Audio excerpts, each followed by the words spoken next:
کے لیے ایک دفعہ صلوات بھیج دیں۔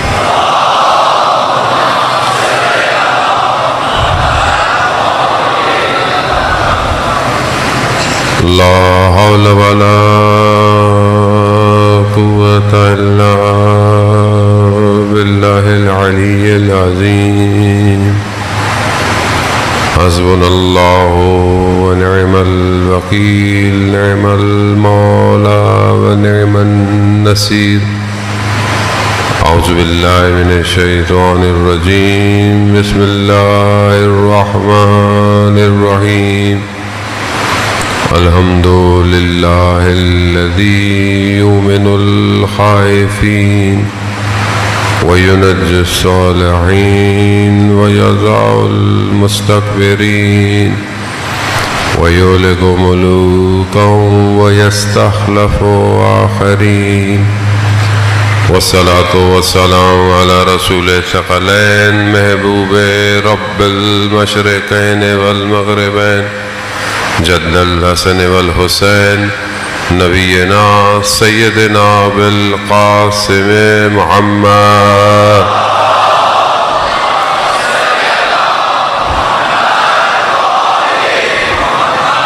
وعلى آلہ الطیبین الطاہرین المعصومین لا سیما بقیت اللہ فی الارضین روحی وارواحنا لتراب مقدم الفدا ولعنت اللہ علی اعدائہم اجمعین بسم اللہ الرحمن الرحیم رب اشرح لی صدری ویسر لی امری واحلل عقدۃ من لسانی یفقہوا قولی اما بعد فقد قال اللہ تبارک و تعالی فی کتاب الحکیم والقرآن المجید وما خلقت الجن والانس الا لیعبدون صلوات بھیج دے محمد بات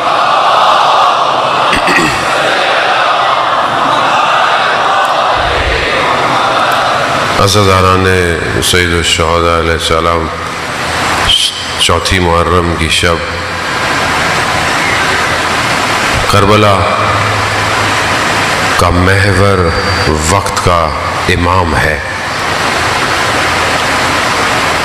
جو لوگ امام کے ساتھ آئے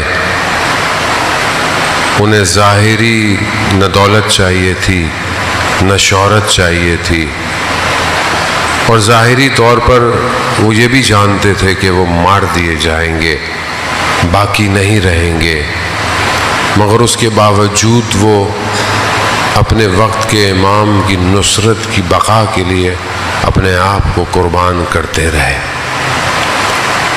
خوب کربلا یہی بتاتی ہے کہ تمہاری ذاتی کامیابی کوئی کامیابی نہیں ہے، اصل کامیابی امام کا ساتھ دینا ہے۔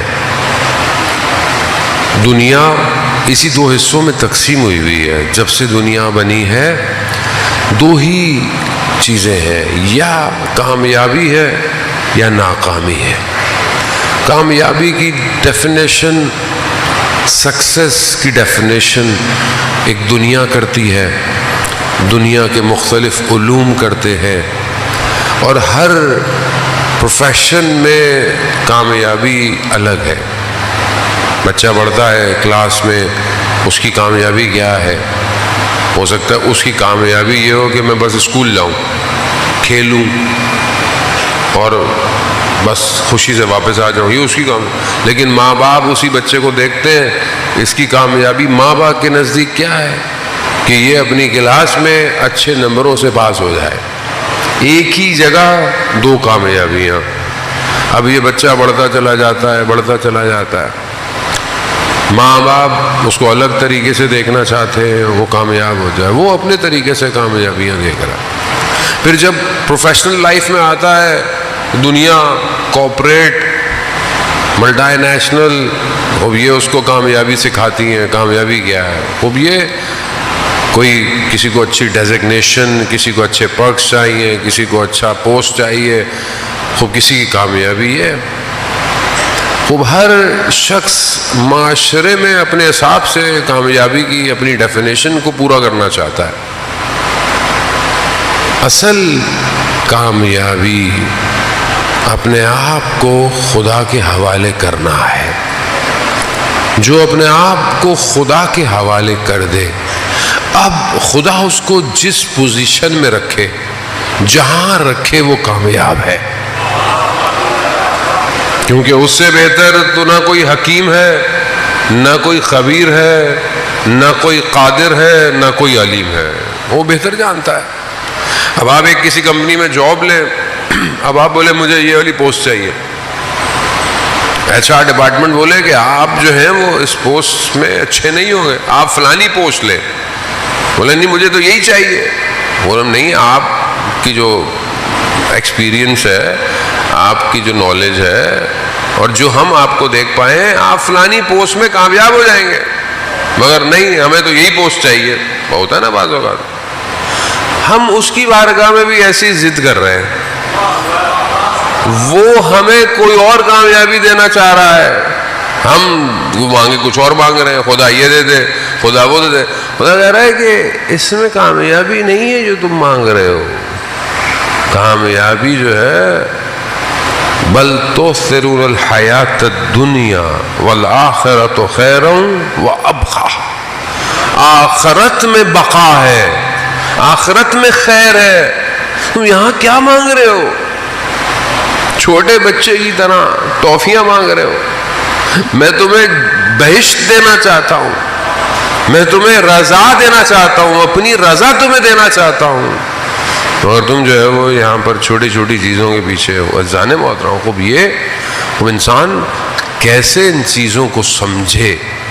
اسی کے لیے اللہ نے 1,24,000 کو بھیجا، اور اس کے بعد اپنے اولیاء ائمہ علیہ الصلوۃ والسلام کو. اور ائمہ نے ہر دور میں آ کر امت کو کامیابی کی طرف گامزن کرنے کی کوشش کی. کربلا میں ایک طبقہ کہہ رہا ہے کہ ہم ان کو مار دیں تو ہم جیت جائیں گے، دوسری طرف طبقہ جو ہے وہ کہہ رہا ہے ہم مر جائیں تو جیت جائیں گے. بالکل اپوزٹ ہے نا. وہ کہہ رہے ہیں ہم ماریں گے تو جیتیں گے، وہ کہہ رہے ہیں ہم مریں گے تو جیتیں گے. خوب اب جیت کس کی ہے؟ جیت کا معیار اس پورے سینیریو میں کیا ہے؟ اب آپ بتائیں. کربلا چھوٹی بات تو نہیں ہے. کربلا ان بشریت کی بقا، لا الہ الا اللہ کی بقا، دین کی بقا. جو آیا ہے وہ وارث آدم، وارث نوح، وارث موسیٰ، وارث عیسیٰ ہے. خوب یہ جو آیا ہے خوب یہ بتائے گا کہ کامیابی کیا ہے. کامیابی مر جانا یا زندہ رہنے میں نہیں، کامیابی اپنے آپ کو امام پر قربان کرنا ہے. مر جاؤ تو بھی کامیاب ہو، بچ جاؤ مگر امام کے ساتھ ہو. مگر خوب جو بچ گئے ادھر، جو امام کے ساتھ، وہ اسیر ہو گئے. اسیر ہو کے جو گئے، بچے تھے، خواتین تھیں، مائیں تھیں، بیٹیاں تھیں، وہ تو اس طرح نہیں کٹ گئیں جس طرح، لیکن اسیر ہو گئے. لیکن کیونکہ امام کے ساتھ تھے اسی لیے کامیاب ہو گئے. عزیزان محترم، خوب ہم اپنی زندگی میں یہ جو بھاگ دوڑ کر رہے ہیں، اس میں امام کہاں ہے؟ یا امام کی طرف جا رہا ہوں کہ نہیں جا رہا؟ وہ فیصلہ آپ کے پاس ہے، شب و روز آپ کے پاس ہے، سب کچھ آپ کے اختیار میں. آپ خود ڈیسائیڈ کریں کہ دنیا جو آج مجھے کامیابی کی طرف دعوت دے رہی ہے، اچھی بات ہے، آپ ایجوکیشن حاصل کریں، آپ پڑھائی کریں، آپ بزنس کریں، آپ کچھ بھی کریں، آپ جو آپ کو اللہ نے دیا ہے، آپ اپنے آپ کو بہتر تعلیم حاصل کریں، کوالٹیز لیں، ہنر حاصل کریں، سب کریں. لیکن یہ جو سب آپ کر رہے ہیں، یہ سب آپ کو کہاں لے کے جا رہا ہے؟ کہاں لے کے جا رہا ہے؟ آپ کی ہر روز صبح آپ کو امام کے قریب کر رہی ہے یا امام سے دور کر رہی ہے؟ آپ کا کام آپ کو امام کے قریب کر رہا ہے یا امام سے دور کر رہا ہے؟ آپ کے دوست آپ کو امام کے قریب کر رہے ہیں یا امام سے دور کر رہے ہیں؟ کوئی فیصلہ آپ کو کرنا ہے. ہر کوئی آپ کی انگلی تو پکڑ کے آپ کو چلا نہیں سکتا. اور امام سب کا ہے، نہ سنی کا ہے نہ شیعہ کا ہے عزیزان محترم، کیونکہ بغیر امام کے یہ کائنات اپنے کمال پر نہیں پہنچ سکتی، یہ پروفڈ ہے، اس کے بغیر نہیں پہنچ سکتی، اس کا اختتام ممکن نہیں ہے جب تک آخری ظہور نہیں فرمائیں گے، ممکن نہیں ہے۔ اب چاہے کوئی بھی فرقے سے تعلق رکھتا ہو، کسی مذہب سے تعلق رکھتا ہو، اب بہت تیزی سے وقت آ گیا ہے کہ ہم اپنے آپ کو اپنے امام کے لیے تیار کریں، آمادہ کریں۔ سارے گفتگویں، ساری بحثیں، سارے علم کسی کام کے نہیں اگر ہم امام کی طرف نہیں جا رہے، کسی کام کے نہیں۔ آپ کیسے کرتے ہیں؟ مثال کے طور پر کربلا میں امام موجود ہے اور آپ بیٹھے ہوئے کوفہ میں علمی گفتگویں کر رہے ہیں، بھائی واہ واہ واہ، بھائی واہ واہ واہ، بھائی امام کربلا پہنچ گئے، آپ کربلا آئیے۔ آپ بولے نہیں ہم تو یہاں علمی بحثیں کر رہے ہیں۔ علمی بحث کا کیا کریں گے؟ امام کو آپ کے وجود کی ضرورت ہے۔ اب یہی ہماری عزیزان محترم ٹوٹی پھوٹی سی گفتگو ہے۔ چند دن میں خدا انشاءاللہ ہمیں توفیق دے کہ ہم چند دن کے بعد، بلکہ ہر روز ایسا ہو کہ جب ہم یہاں سے اٹھیں تو ہم ایک قدم امام سے قریب ہو جائیں۔ ہونا یہی چاہیے، ورنہ پھر ہم کربلا نہیں سننے آئے، ہم پھر کچھ اور کرنے آئے۔ عزیزان محترم، چند چیزیں میں نے آپ کی خدمت میں بتائیں کہ کون سی چیزیں انسان کو امام کے قریب کر سکتی ہے۔ امام کا وجود خود ہمارے وجود کو تبدیل کر سکتا ہے، خود۔ حضرت موسیٰ کا آپ نے واقعہ سنا ہوگا، جب حضرت موسیٰ نے کہا نا کہ کوئی ایسا کوئی اور بھی ہے جس کو میرے سے زیادہ آتا ہے، تو خدا نے کہا ہاں ایک ہے، اس کے پاس جاؤ، اسے سیکھو جا کے۔ تو قرآن نے حضرت خضر کا نام نہیں لیا لیکن اس کا واقعے کو ذکر کیا۔ اب جب یہ پہنچے ہیں، سفر کیا ہے، انہوں نے کافی ٹریول کیا، اور یا حضرت ہارون کے ساتھ تھے یا ان کی کوئی اور وسیع ان کے ساتھ تھے یا یوشع کے ساتھ تھے، ایک جگہ پر بیٹھے تو ان کی آنکھ لگی، تو جب ان کی آنکھ کھلی تو انہوں نے جگہ کا پوچھا، تو وہ جو ساتھ تھے انہوں نے حضرت موسیٰ سے کہا کہ مچھلی جو ہے نا وہ جو لی ہوئی تھی وہ مردہ تھی، وہ لیکن اس میں جان آئی ہے اور اٹھ کے پانی میں چلی گئی۔ تو حضرت موسیٰ سمجھ گئے کہ وہ روح جو ہے نا، وہ روح بزرگ وہ یہیں کہیں ہے، جس کے وجود کی وجہ سے مچھلی زندہ ہو گئی ہے۔ حضرت خضر وہ روح بزرگ ہے، حضرت خضر ایسا نہیں ہے، حضرت خضر ابھی تک زندہ ہیں، ابھی تک زندہ ہیں۔ اب حضرت خضر جیسی شخصیت کے حضرت موسیٰ ان کے پاس آئے اور دیکھ رہے ہیں کہ ایک بڑی روح جب ہوتی ہے، بزرگ ہوتی ہے، اور یہ روح کا اصل روح ہے، پھر نفس ہے، اسی کے اندر عقل ہے، اور اسی کی جو سب سے بیسٹ جہت ہے وہ قلب ہے، کیونکہ قلب بہت وسیع ہے، قلب عالم کا مشاہدہ کرتا ہے، یہ آنکھ عالم کو نہیں دیکھ سکتی۔ حضرت ابراہیم علیہ السلام نے جو خدا سے کہا کہ پروردگار مجھے زمین اور آسمان کا ملکوت دکھا، یعنی جو حقیقت ہے وہ مجھے دکھا۔ ایسا نہیں تھا کہ ان کو خدا پہ یقین نہیں تھا، نہیں تھا، وہ کہا مجھے میں دیکھنا چاہتا ہوں، وہ دکھا، تو اللہ نے دکھایا، وہ حقیقت کو دکھایا، ہر چیز کو کھول کر دکھایا۔ اسے یہ آنکھ نہیں دیکھ سکتی، اسے قلب کی آنکھ دیکھ سکتی ہے، اور جب قلب متوجہ ہو جائے تو وہ ان بڑی روحوں کو محسوس کرتے ہیں۔ کیوں؟ کیونکہ وہ اپنی باطن کی آنکھ سے انہیں دیکھ رہے ہوتے ہیں۔ جتنے لوگوں کی امام سے ملاقاتیں ہیں ان کی روحیں بہت بزرگ ہیں، کیونکہ کم ظرف آدمی امام کو نہیں دیکھ سکتا۔ آپ جانتے ہیں جو امام کے 4 نواب تھے، ان میں سے ایک نواب اور ان کے بھائی جو تھے وہ زیادہ سینئر تھے ہمارے لفظوں میں، لیکن ان کو امام نے اپنا نائب نہیں بنایا۔ کیوں نہیں بنایا؟ دوسرے کو بنایا۔ تو ان سے پوچھا کہ آپ کو کیوں نہیں بنایا، آپ کے بھائی کو کیوں بنایا؟ کہا کہ اگر ان کی ابا کے اندر بھی امام ہوگا تو لوگ کاٹ دیں گے مگر وہ نہیں بتائیں گے کہ امام کہاں ہے۔ اہل بیت کی پہلی شرط یہی ہے مومن کے لیے، ان کے رازوں کو راز رکھا جائے، پہلی چیز ہے۔ اور امام بہت خوش ہوتے ہیں. امام نے پوچھا، امام جعفر صادق علیہ الصلوۃ والسلام، صلی امام نے پوچھا کہ جب تم بیٹھتے ہو آپس میں تو کیا کرتے ہو؟ کہ مولا جب ہم آپس میں جمع ہوتے ہیں تو آپ کا ذکر کرتے ہیں، آپ کے جد کا ذکر کرتے ہیں. تو امام فرماتے ہیں کہ ہمیں بہت خوشی ہوتی ہے اس بات سے کہ تم جب بیٹھتے ہو اور ہمارا ذکر کرتے ہو. یہ جو ہم بیٹھے ہوئے ہیں، ہم امام کے دل کو خوش کر رہے ہیں، اور جو قلب امام کو خوش کر دے، عزیزان محترم، اس سے بہتر کوئی اور کام نہیں ہے. روایات تو یہ کہتی ہیں کہ مومن کے دل میں دل کو خوش کرو، ادخال سرور کرو مومن کے دل کو. امام فرماتے ہیں کہ مومن کے دل کو خوش کرو. جو مومن کے دل کو خوش کرے گا گویا اس نے ہمیں خوش کیا. تو مومن کے دل کو کیسے خوش کرے؟ کوئی اچھا مشورہ دے دیں، کسی کو کوئی ضرورت ہے تو پوری کر دے. مومن کو خوش کر رہے ہیں، کوئی مومن آپ سے تقاضا کرے آپ اس کو خوش کر دیں. مشہور واقعہ میں پہلے کئی دفعہ آپ کی خدمت میں عرض کر چکا ہوں. شخص چھٹے امام کی خدمت میں گیا، اہواز کا رہنے والا تھا.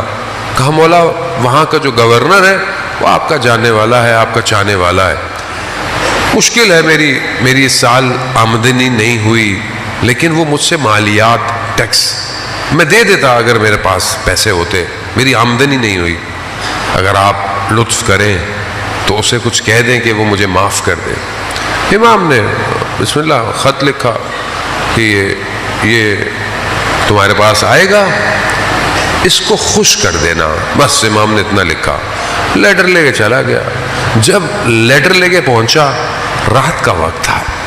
جب اسے پتا چلا امام کا قاصد آیا ہے، ننگے پاؤں دوڑتا ہوا گیا. پہلے اس کو چوما، پھر خط کو چوما، پھر آیا بیٹھا خط کو کھولا، دیکھا کہ امام نے کہا اس کے دل کو خوش کر دو. امام اس نے پوچھا کہ کیا مسئلہ ہے؟ اس نے بولا میرا یہ مسئلہ ہے. اس نے اسی وقت بلایا جو شخص اس ٹائم ہوتا، اس کو بولا اس کا جو حساب کتاب ہے کاٹ دو، سارا صاف کرو. پھر اپنے منشی کو بلایا، کہا میری جائیداد کے 2 حصے کرو، میری جائیداد کو 2 حصوں میں تقسیم کر دو، 1 حصہ اس کو دے دو. وہ تو عجیب سا ہو گیا، بولا مولا مطلب میرے لیے وہ کافی تھا؟ کہا نہیں. کہا جس قالین پر کھڑے ہو تم، اس کو پھر لیٹر لے کر آئے، اس کارپیٹ کو بھی لپیٹو، اس کو بھی دے دو اس کو. کہا خوش ہو گئے؟ ہاں میں بہت خوش ہو گیا. امام نے کیا کہا تھا؟ اس کو خوش کر رہا. عزیزان محترم، اللہ اکبر. ہم اپنے آپ کو دیکھیں، کیا ہم ایک دوسرے کو خوش رکھتے ہیں؟ ہم ایک دوسرے کو خوش کرتے ہیں؟ ویسے ہی ضروری نہیں ہے کہ کوئی آپ سے کچھ مانگے، نہ ویسے زندگی میں آپ کے آس پاس آپ کے بہن بھائی، دوست، رشتہ دار، ہمسائے، کلیگ، رستے میں جا رہے ہیں، کوئی رکشے والا، کبھی ٹیکسی والا، کبھی کسی کو خوش کیا آپ نے؟ خوش. ادخال سرور روایات کہتی ہے خوش کرو. کیسے امام کے قریب ہوں گے؟ کم از کم وہ کام کریں جو امام پسند کرتے ہیں. وہ پہلی چیز کیا؟ خوش کریں لوگوں کو. سب سے پہلے اپنے والدین کو خوش کریں. جانے محترم، جائیں یہاں سے جانے کے بعد والدین کے ہاتھوں کو چوما کریں، ماں کے ہاتھ کو بوسہ لے. ماں کس مشکل سے آپ کو بڑھاتی ہے. کبھی خوش، کبھی ماں کو خوش کیا؟ آپ کو پتا ہے کہ ماں باپ کے چہرے کو محبت بھری نگاہ سے دیکھنا عبادت ہے. عبادت کبھی زندگی میں کی میں نے یہ عبادت؟ محبت بھری نگاہ سے نہیں. اور ایک شخص جسے مرنے کے بعد مرنے کا تجربہ، کوما میں چلا گیا، لائف آفٹر ڈیتھ، عالم برزخ اس نے دیکھا. مر گیا، کوما میں چلا گیا، دیکھا اس نے ایک ٹنل ہے، اس کے اندر سے جا رہا ہے. کہہ رہا ہے میرے پیچھے کوئی جانور نہیں تھے، لیکن ایک آواز تھی، ماں ماں. اچانک سے مجھے اس ٹنل سے باہر نکالا اور مجھے جو ہے وہ میری زندگی بچپن سے دکھائی گئی، صرف ایک کیمرے سے. آپ کو پتا ہے آپ کی زندگی 360 کیمرہ ہے. آپ اس کے بعد اس کے ساتھ، اس کے ساتھ، اس کے ساتھ، اس کے بارے میں، اس کے انسان کی زندگی ہر روز ایسی ہے. 360 ڈگری پہ انسان کی زندگی ریکارڈ ہو رہی ہے. ریکارڈ ایسا نہیں ہے کہ اللہ کا کیمرہ سامنے سے دیکھ رہا ہے، نہیں ہے، ہر طرف سے دیکھ رہا ہے. 3D ڈائمنشن میں آپ پورا. کہا میری زندگی میں صرف ایک جہت، ایک کیمرہ دکھایا گیا بچپن سے، بڑا ہوتا گیا ہوتا گیا ہوتا گیا ہوتا گیا. اور یہ بچہ جوان، باادب جوان تھا، برا نہیں تھا، لیکن اس کو صرف ایک احساس دلایا کہ تم نے کبھی زندگی میں محبت بھری نگاہ سے اپنی ماں کو نہیں دیکھا، کبھی نہیں دیکھا.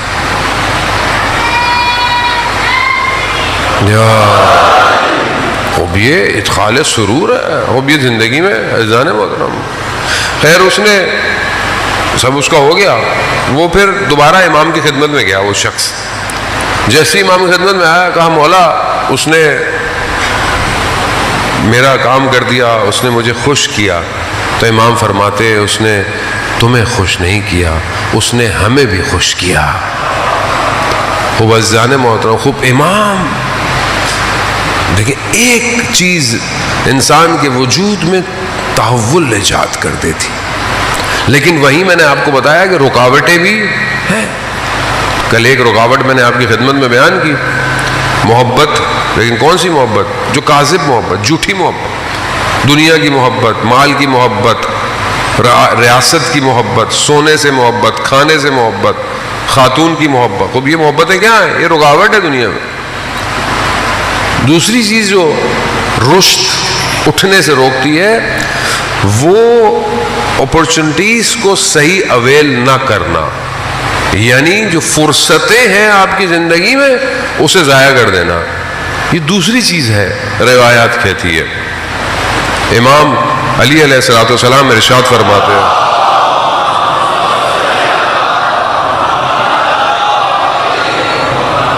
امام ارشاد فرماتے ہیں کہ تمہاری زندگی کی فرصتیں بادلوں کی طرح ہیں.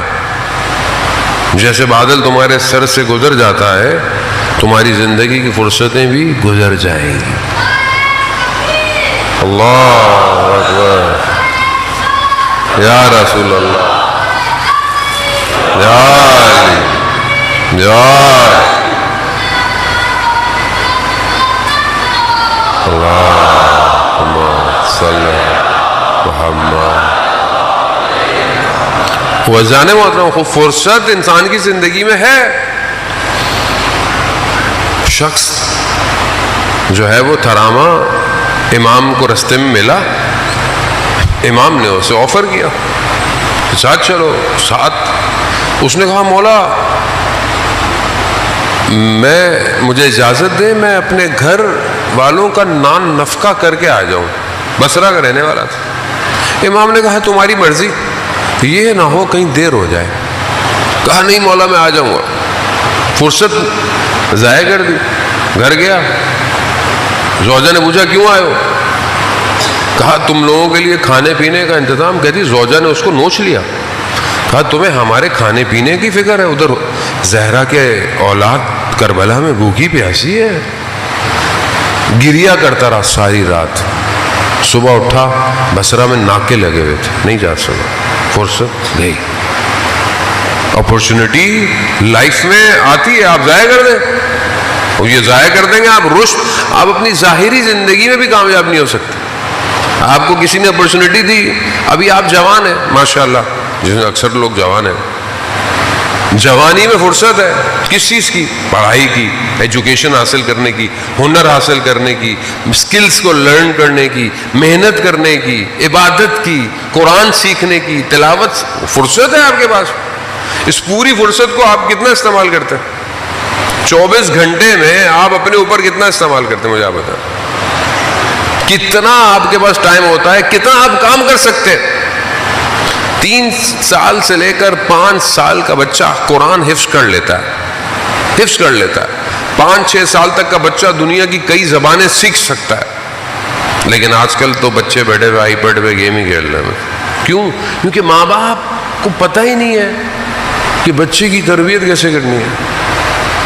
ماں باپ بھی اپنا ٹائم ضائع کر رہے ہیں، بچے بھی نیٹ فلکس ہی دیکھ رہی ہے، ٹی وی دیکھ رہی ہے، اور ڈرامے چل رہے ہیں، 50 قسطیں 100 قسطیں، یہی چل رہا ہے، پوری قوم اس کے ساتھ چل رہی ہے.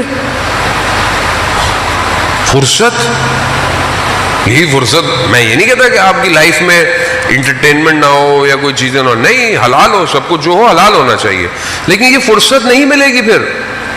یہ جو ابھی فرصت ہے، یہ جو برین میں سکلز ہے، یہ جو اپرچونٹی ہے، آپ بہت اچھے میتھس پڑھ سکتے ہیں، آپ انجینئر بن سکتے ہیں، آپ سورس کوڈنگ سیکھ سکتے ہیں، آپ آرٹیفیشل انٹیلیجنس ڈیولپر بن سکتے ہیں، آپ بہت کچھ کر سکتے ہیں.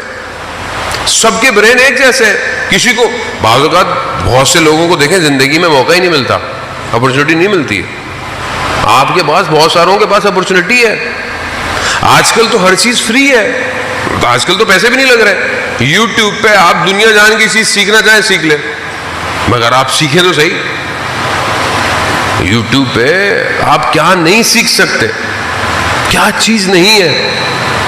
لیکن ہمارے پاس ٹائم ہی نہیں ہے مولانا صاحب، ہم سے زیادہ مضروب آدمی کوئی نہیں ہے دنیا میں. تو یہ فرصت، چلیں باقی ساری چیزیں چھوڑ دیں. پورے 24 گھنٹے میں ہمارے پاس قرآن پڑھنے کا کتنی فرصت ہے؟ پورے 24 گھنٹے میں ہمارے پاس قرآن پڑھنے کے لیے کتنی فرصت ہے، کتنا ٹائم ہے؟ مریں گے جب، قبر میں جائیں گے، تب آپ کو اور مجھے بھی، میں آپ کو کیوں کہوں، مجھے احساس ہوگا کتنی فرصت تھی کلام الہی کو لمس کرنے کی، اور میں نے نہیں کی. مرنے کے بعد قبر دیکھی تو کیا دیکھا؟ مرنے سے پہلے اپنی قبر دیکھے، مرنے کے بعد آپ نے حقائق دیکھے تو کیا دیکھا؟ مرنے سے پہلے دیکھے نا کہ آپ کے ساتھ کیا ہونے والا ہے. یہ فرصت کس کے پاس ہے؟ یہ فرصت ہمارے پاس. اولیاء خدا ایک لمحہ اپنا ضائع نہیں کرتے تھے، ایک لمحہ. آیت اللہ عظمیٰ بہجت، اللہم صلی علی محمد. آیت اللہ عظمیٰ بہجت کے استاد آیت اللہ قاضی طباطبائی رضوان اللہ تعالیٰ علیہ، ان کے شاگرد بتاتے ہیں کہ ہم نے استاد کے زبان میں گڑھا دیکھا، گڑھا. تو ہم نے پوچھا استاد یہ کیا ہے؟ آیت اللہ غازی فرماتے ہیں کہ میں نے 25 سال اپنی زبان کے نیچے پتھر رکھا ہے. کہا کیوں؟ کہا فضول بولنا نہ پڑے. میں یہ نہیں کہتا کہ اب آپ لوگ منہ میں پتھر رکھے، ہم رکھ بھی نہیں سکتے. کیوں؟ کیونکہ فرصت ہے. جو حکمت کے دروازے سکوت میں کھلتے ہیں وہ شور میں نہیں کھلتے. ہمیں فرصت ہے، تفکر فرصت ہے. اس لیے تو حدیث ہے نا کہ عابد کی جو ہے وہ پتہ نہیں کتنی 70 سال کی عبادت اور ایک لمحے کا تفکر یا 1 گھنٹے کا تفکر اس کی عبادت سے افضل ہے. عابد کیسا عابد؟ ایک عابد بنی اسرائیل کا عبادت، بہترین عبادت. تو ملائکہ نے کہا پروردگار تیرا اتنا بہترین بندہ ہے، عبادت ہی کرتا رہتا ہے، عبادت، اس کو کچھ دے. تو کہا کہ میں اس کو کیا دوں؟ کہا جاؤ خود ہی جا کے پوچھ لو، خود ہی جا کے پوچھ لو. یہ صرف سجدے کر رہا ہے، اسے بصیرت نہیں ہے، یہ بس عبادت کر رہا ہے. ملائکہ شخص کی صورت میں گیا، کہا کہ میں خدا کی طرف سے کوئی چیز، تمہاری خواہش، کوئی دعا، کوئی چیز چاہیے. اب بہترین اس کے پاس پانی، ہریالی، عبادت، مزے کر رہا ہے. تو کہا کہ وہ چیز چاہیے خدا کی طرف سے. کہا ہاں اگر کوئی گدھا ہوتا تو کم از کم یہ گھاس ضائع تو نہ ہوتی، گھاس کھا لیتا. تو پھر خدا نے ملائکہ سے کہا دیکھا میں تمہیں نہیں کہتا تھا یہ بے بصیرت عبادت کر رہا ہے. میں جانے محترم زندگی اپورچونٹیز، بعض اوقات آپ اپنی زندگی میں پھنستے ہیں، یہ پھنسنا اپورچونٹی ہے. آپ اپنی اپورچونٹیز کو اویل کریں، زندگی میں اویل کریں. جو امام حسین علیہ السلام کے ساتھ آیا اس نے اس اپورچونٹی کو اویل کیا، فرصت ملی اس کو، موقع ملا اس کو. جیسے ہی موقع ملا امام نے اشارہ کیا، آ گیا امام کے پاس. اپورچونٹی اور بھی لوگوں کو ملی. تو کیا ہم اپنی زندگی میں اس فرصتوں کو ضائع کر رہے ہیں؟ نہیں کر رہے. تیسری چیز خوف. خوف انسان کو رشد سے روک دیتا ہے. انسان کو خوف ہو، میری جان میرا مال یہ ساری چیزیں چلی جائیں گی، انسان کو خوف ہے. جن کو خوف تھا وہ کوفہ سے کربلا نہیں آئے. جن کو جان کا خوف تھا، مال کا خوف تھا، وہ نہیں آئے. اور جن بعض لوگ جو دوسری طرف تھے امام کے سامنے، ان کو بھی یہی خوف تھا کہ یہ نہ ہو کہ ہمیں کچھ مل جائے، ہمارے گھر والوں کو جلا دیا جائے. انہوں نے کیا کیا؟ انہوں نے بھی یہی کیا. خوب انسان یہ چیزیں قربت امام سے انسان کو دور کر دیتی ہے. بس بہت تیزی سے میں اس گفتگو کو سمیٹوں. اذان محترم ایک چیز ضد ہے، لجاجت، یعنی انسان اپنی زندگی میں ضد کرتا ہے. یہ چیزیں رکاوٹ دیتی ہیں انسان کو حاصل کرنے میں. اگر آپ زندگی میں ہر چیز میں بہت سخت ہیں تو کبھی بھی ہدایت آپ کی طرف نہیں بڑھے گی. موقع آئے گا ضائع کر دیں گے. انسان کی زندگی میں بیداری کا موقع ملتا ہے. امام ہر کسی کی زندگی میں اسے موقع دیتے ہیں. آپ یہ نہیں کہہ سکتے کہ ہماری زندگی میں موقع نہیں ملا، ہم اپنے امام کا ساتھ کیسے دیتے. اس لیے تو کہا ہے کہ جب بھی کربلا والوں کو یاد کرو تو یا لیتنی کنت معکم فافوز، کاش ہم آپ لوگوں کے ساتھ ہوتے تو کامیاب ہو جاتے. اب آپ دیکھیں ایک شخص ہے، مشروب شراب، انقلاب آ گیا ایران کا، پابندی لگ گئی، شراب نہیں مل رہی، کئی سال گزر گئے، اب پریشان ہے. مشہد میں رہتا ہے، حرم نظر آیا، اب کہیں اور تو سمجھ میں آیا نہیں، تو امام سے کہتا ہے کہ آپ کے پاس اتنی قدرت ہے اور میں جو ہوں بغیر مشروب کے ہوں. پیچھے سے اب اس کو خود نہیں پتا کہ وہ کر کیا رہا ہے. پیچھے سے شخص نے بولا کہ کیا چیخ رہے ہو، کیوں چیخ رہے ہو؟ کہا یہ مسئلہ ہے. کہا میرے پاس ہے، میرے ساتھ چلو. جیسے ہی یہ کہا نا وہیں زمین پہ گر گیا، شرمندہ ہو گیا. کہا کیوں؟ کہا نہیں میں اس لائق نہیں کہ میں نے کہا، شرمندہ ہو گیا. دوسرا بولا وہ بھی شرمندہ ہو گیا، اس نے بولا کہ میں بھی یہ سب چھوڑ دیتا ہوں. یعنی کیا؟ یعنی اللہ اکبر، امام کیسا امام ہے. یعنی امام نے یہ نہیں کہا کہ یہ کیا مانگ رہا ہے کیسے. اور ہم لوگ کیسے، ہم کسی کو دیکھتے ہیں تو اس کو کیا کہتے ہیں؟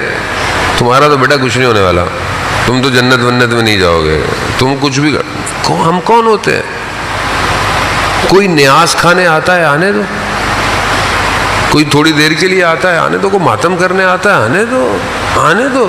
میری مجلس نہیں ہے، یہ امام حسین کی مجلس ہے.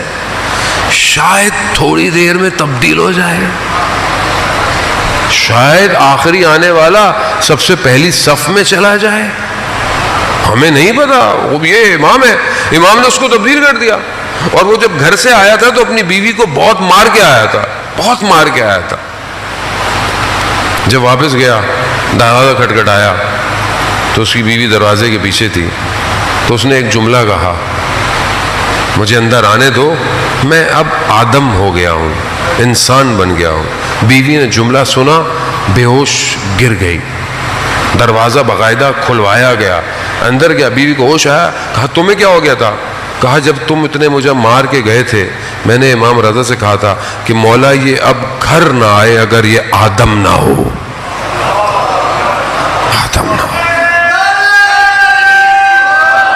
علی آدم نہ ہو۔ ایک جھلک امام کی تبدیل کر دیتی ہے انسان۔ وہ اسی ایک جھلک کے لیے تو منتظر ہیں ہم لوگ، وہ یہی ایک جھلک چاہیے۔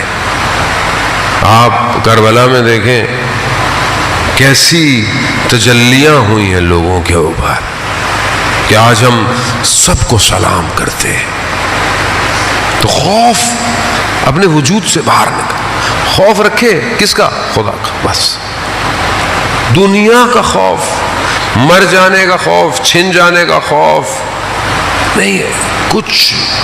جتنا خوف ہوگا اتنا آپ کے پیچھے دنیا بھاگے گی۔ آپ خوف ختم کر دیں۔ تاریکی سے، اندھیرے سے خوف کس کو ہوتا ہے؟ بچے کو ہوتا ہے، بعض اوقات بچوں کو ہوتا ہے۔ آپ اندھیرے میں جا کے بچے کو چھوڑ دیں، خوف ختم ہو جائے گا۔ اس خوف ہوتا ہے نا، آپ زندگی میں جس چیز سے خوف ہے اس کو عمل انجام کریں۔ لیکن نہ برا کام خدا نہ خاصہ ہے تو خوف ہے، اچھی بات ہے، برے کام سے تو خوف میں ہی رہے نہ۔ اگر زندگی میں جد و جہد آگے بڑھنے کا خوف، اس کو ختم کریں۔ آخری چیز آج کی گفتگو کی اور بہرحال آپ سے التماس سے دعا، مایوسی، نا امیدی، یہ انسان کو رشد کرنے سے روکتی ہے، یہ امام کے قریب جانے سے روک۔ انسان اگر مایوس ہو جائے، نا امید ہو جائے، جبکہ خدا رحمان ہے، رحیم ہے، اس کے دروازے ہر کسی کے لیے کھلے ہوئے ہیں۔ ان اللہ یحب التوابین، آگاہ ہو بے شک خدا توبہ کرنے والے سے محبت کرتا ہے۔ کوئی بھی شخص رسول کے پاس آیا، رسول خدا سے پوچھا یا رسول اللہ قیامت والے دن حساب کتاب کون کرے گا؟ اب ویسے تو پورا نظام خدا کا ہے، ملائکہ آتے ہیں پانی کے لیے، موت کے لیے، سارے کام ملائکہ، لیکن کام تو خدا ہی کا ہے، خدا نے کہا ہے۔ تو اس شخص نے پوچھا یا رسول اللہ حساب کتاب کون کرے گا؟ تو رسول خدا نے کہا کہ خود خدا کرے گا۔ تو مسکرانے لگا۔ کہا مسکرا کیوں رہے ہو؟ کہا وہ تو رحمان ہے، وہ امید۔ اب اس امید کا مطلب نہیں ہے کہ میں غلط کام کروں، نہیں، شرمندہ ہو اگر غلط کام کرو۔ ہمیشہ یاد رکھیں جو تنہائی میں گناہ کرتا ہے اس کو دیکھنے والا خود جج ہے جو اس دن فیصلہ کرے گا، کوئی اور نہیں۔ مالک یوم الدین دیکھ رہا ہے۔ عزیزان محترم، کربلا میں بھی ایک شخص نے اسی طرح اپنے حساب سے غلطی کی۔ کارواں کربلا پہنچ چکا ہے نا، رستے میں مقامات آئے، ایک جگہ پر پانی تھا، امام نے کہا پانی بھر لو، جتنا پانی بھر سکتے بھرو۔ دشمن کا ظاہری لشکر امام کے سامنے آیا، پیاسا تھا، پانی نہیں تھا، ہزاروں کی تعداد تھی۔ امام نے کہا پانی پلاؤ، نہ صرف ان کو، ان کے جانوروں کو بھی پانی پلاؤ۔ یہ حسین ہے جو جانوروں کو بھی پانی پلا رہا ہے۔ اور ایک وہ تھے جنہوں نے 6 ماہ کے بچے کو بھی پانی نہیں دیا، پانی پلایا، سیراب کیا، جانے لگے، روک لیا۔ ہم دیکھیں خدا کیسا رحمان ہے، امام ہادی ہے، تجلی کرتا ہے۔ حر نے سواری پکڑی، کیا کہا؟ امام نے کیا کہا؟ کہا حر تیری ماں تیری عزا میں بیٹھے۔ یہ جملہ حر کے دل کو جا کے بیدار کر گیا۔ حر نے اس کے جواب میں کیا کہا؟ کیا کہا؟ کہا مولا اگر کوئی اور شخص ہوتا تو میں اسے بھی یہی کہتا، مگر آپ کی ماں کا احترام بہت زیادہ ہے، بس ایک احترام بقا آپ کے سامنے حضرت حر کا مقام. آیت اللہ حائری جزدی جنہوں نے حوض علمیہ کم بنایا، وہ کہتے ہیں میں حضرت حر سے توسل کر کے میں نے کم کا حوضہ بنایا ہے. یعنی ایک شخص آپ کو پتا ہے کم کا حوضہ کتنا بڑا ہے؟ 110 ملکوں کے طالب علم پڑھتے ہیں، الگ الگ زبانوں میں پوری دنیا میں جاتے ہیں، نور اہل بیت کا پھیل رہا ہے. ایک شخص جو آخر میں آیا، سب سے پہلے گیا، اس کا وجود کتنا پربرکت ہوا ہے، کتنا اس کے وجود سے نور نکل رہا ہے، بس ایک احترام کی وجہ سے. مولا میں آپ کی ماں کا نام نہیں لے سکتا. اللہ اکبر.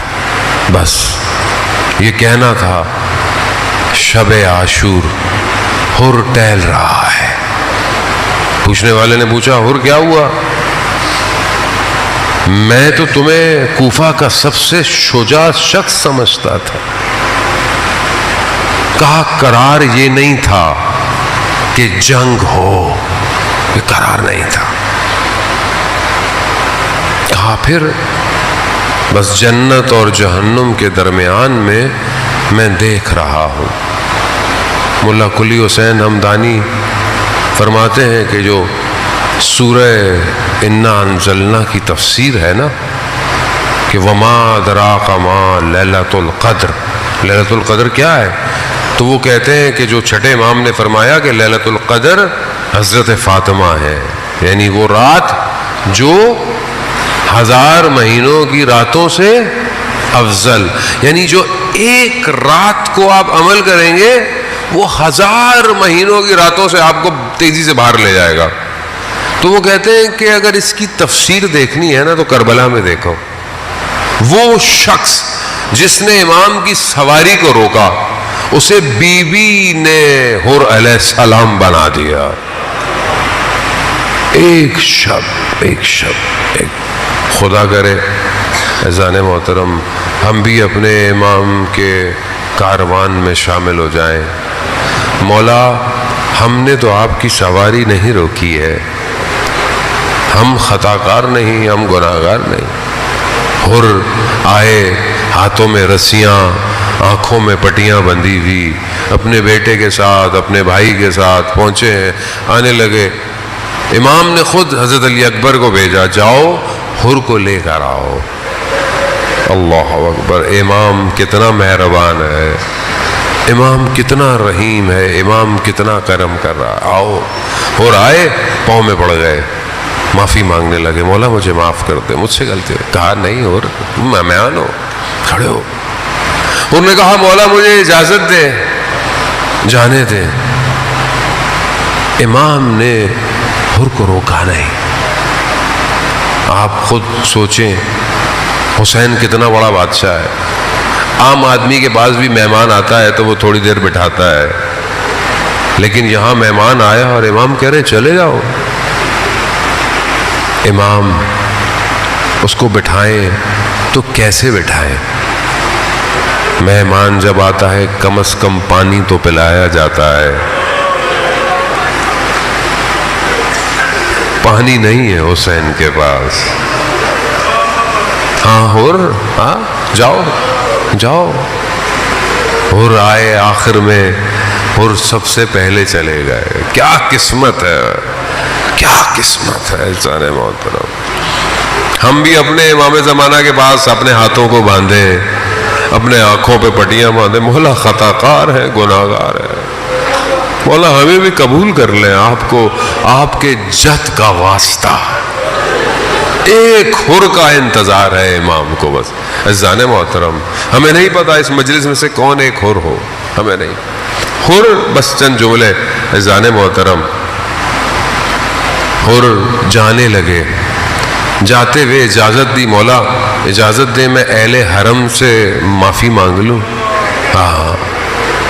اور اہل حرم کے خیموں کے پاس گئے، خاک کربلا اپنے سر پہ ڈالی، اپنے ہاتھوں کو جوڑا اور کہا اے علی کی شہزادیوں، قیامت میں اپنی ماں سے میری شکایت مت کیجیے گا، شکایت مت۔ اور جانتا ہے نا غلطی ہو گئی ہے، نہ روکا ہوتا تو نہ یہ حال ہوتا۔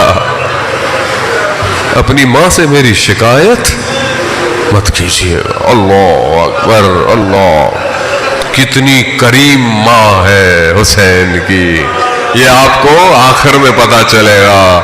ہاں عزاداران محترم، حر کا بیٹا پہلے گیا، شہید ہوا، گرا، اور اپنے بیٹے کے جنازے پہ پہنچا، ادھر امام حسین پہلے پہنچ گئے۔ جملہ سنیں گے، رونے کے لیے یہ کافی ہے، ایک جملہ۔ کیا کہا امام حسین نے حر سے؟ کیا کہا؟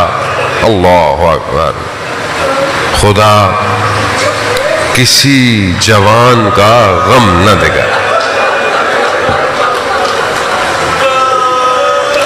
حر جوان بیٹے کے لاشے پہ باپ نہیں آتا۔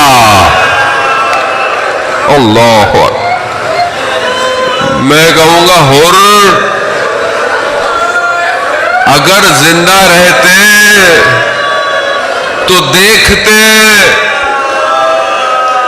جوان بیٹے کے لاشے پر حسین کیسے آتا ہے۔ اللہ اکبر، عزاداران محترم، وہ ابھی مصائب کی بڑی شبیں پڑی ہیں۔ آپ علی اکبر وہ جوان ہے جس کے لیے جتنا رویا جائے۔ اللہ اکبر، شخص، بس چند جملے، بس ایک واقعہ حرم میں امام حسین کا یاد آیا۔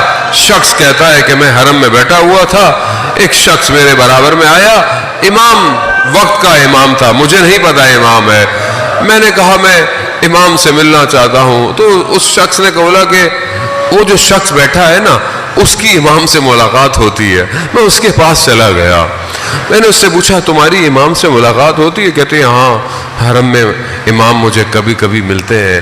کہا کیا کہتے ہیں؟ کہا مجھے حرم میں ملتے ہیں تو کہتے ہیں شخص یہ جو فلانی جگہ دیکھ رہے ہو نا، یہ وہ مقام ہے جہاں علی اکبر گرا تھا۔ کہا مجھے کبھی دکھاتے ہیں یہ وہ مقام ہے جہاں پر علی اصغر کو تیر لگا تھا۔ پھر اور کیا کہتے ہیں؟ کہا مجھے بتاتے ہیں یہاں میری پھوپھی جان کھڑی ہوئی تھی۔ تو پھر اس شخص نے اس سے پوچھا کیا تو اس شخص کو جانتا ہے جو تیرے برابر میں بیٹھا؟ کہا میں نہیں جانتا۔ کہا وہی تو امام ہے۔ کہا اسی لیے وہ بار بار کہہ رہا تھا اے میری پھوپھی جان، اے میری پھوپھی جان۔ اللہ، ہاں عزاداران محترم، کربلا ایسے ہے۔ بس آخری جملہ، بڑا آپ نے گریہ کیا، حضرت حر ہم سب کی شفاعت کریں، سب کی شفاعت کریں۔ بس آخری جملہ کہوں گا، یہ جو وہاں حضرت حر نے معافی مانگی نا کہ اے علی کی شہزادیوں، روز قیامت میں اپنی ماں سے میری شکایت نہ کرنا۔ ماں کتنی کریم، حر گرے، حر کے سر پہ شقاف لگا۔ اللہ اکبر، قیامت تو دور کی بات، حسین نے اپنی ماں کا رومال نکالا، حر کے ماتھے پر باندھا۔ اللہ اکبر، بس یہی بتانا ہوگا حر تو پریشان کیوں ہوتا ہے، تو قیامت کا انتظار کیوں کرتا ہے؟ زہرا کا رومال تیرے ماتھے پر یہ بتا رہا ہے حر ہم نے تجھے معاف کر دیا۔ بس جب حر گرے تو پھر امام نے دوبارہ حر کی ماں کی طرف سے جملہ کہا، حر تیری ماں نے تیرا نام